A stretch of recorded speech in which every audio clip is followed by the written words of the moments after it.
سوال ہے کہ افطار کے بعد آنکھ کھلی تو کیا روزہ قضا کرنا ہوگا؟ اگر ایک مزدور آدمی کام سے واپس آ کر سو جاتا ہے اور اس کی آنکھ افطاری کے 10 منٹ بعد کھلتی ہے تو کیا اس کا روزہ ہو جائے گا یا مکروہ ہوگا یا قضا لازم ہوگی؟ جی ہاں، روزہ ہو جائے گا۔ ایک شخص آتا ہے افطار کے بعد، افطار سے پہلے آتا ہے اور آ کر سو جاتا ہے، 10 منٹ بعد آنکھ کھلی۔ اب افطار کرنا یہ سنت ہے، لازم نہیں ہے، اس لیے اگر اس کی افطار چھٹ جاتی ہے یا وہ جان بوجھ کر نہیں کرتا ہے تو سنت کا چھوڑنا ہو جائے گا، لیکن یہ نہیں کہ افطار چھوڑ دیا یا افطار غلطی سے چھٹ گئی یا سو جانے کی وجہ سے چھٹ گئی تو پھر ایسا نہیں ہے کہ روزہ قضا کرنا ہوگا یا روزے کا کفارہ دینا ہوگا، ایسا نہیں ہے، روزہ ہو جائے گا۔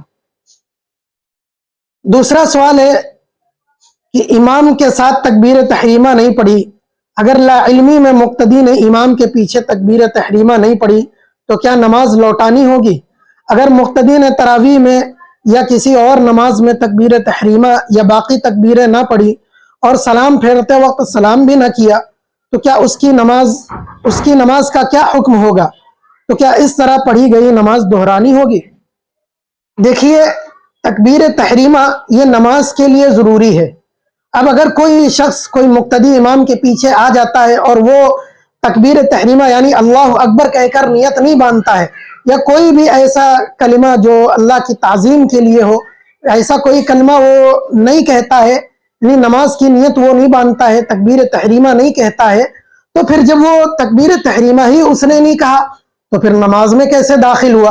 تو اس طرح سے جتنی نمازیں اس نے پڑھی ہیں ساری نمازیں اس کو لوٹانی ہوگی، اس کی قضا کرنی ہوگی۔ اب دیکھیے، تکبیر تحریمہ کرنے میں وقت کتنا لگتا ہے، اللہ اکبر صرف 1-2 سیکنڈ لگے، اتنا سا بھی کوئی نہیں کر پا رہا ہے تو عجیب بات ہے۔ اگر تکبیر تحریمہ کوئی کہتا ہے یعنی اللہ اکبر کہہ کر نیت باندھ لیتا ہے، پھر اس کے بعد جتنی تکبیریں ہیں یعنی رکوع میں جانا، رکوع سے اٹھنا، سجدے میں جانا، سجدے سے اٹھنا، اب یہ جتنی تکبیریں ہیں یہ اگر نہیں کہتا ہے، بنا کہے اٹھک بیٹھک کر رہا تو نماز ہو جائے گی، اس لیے کہ یہ ساری تکبیریں سنت ہے اور تکبیر تحریمہ یہ واجب ہے۔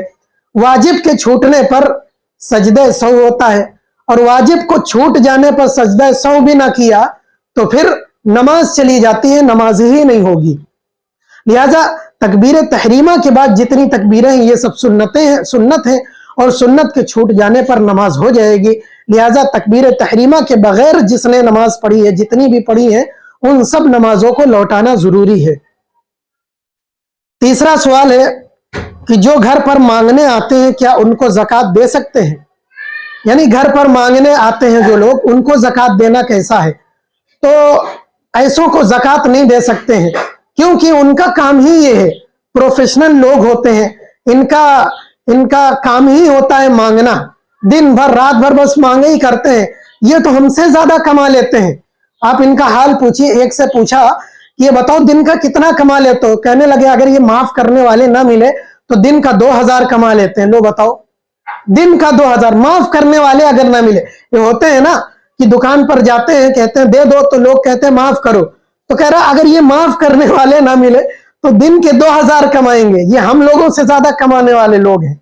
تو ایسوں کو زکوٰۃ نہیں دے سکتے۔ ہاں، معلوم کر لے کہ اگر مانگنے والا سائل جو آیا ہے وہ واقعی مستحق کی زکوٰۃ ہے، زکوٰۃ لے سکتا ہے، اس کو دینا جائز ہے، تو پھر آپ اسے دے سکتے ہیں، لیکن آپ معلوم کر لیں۔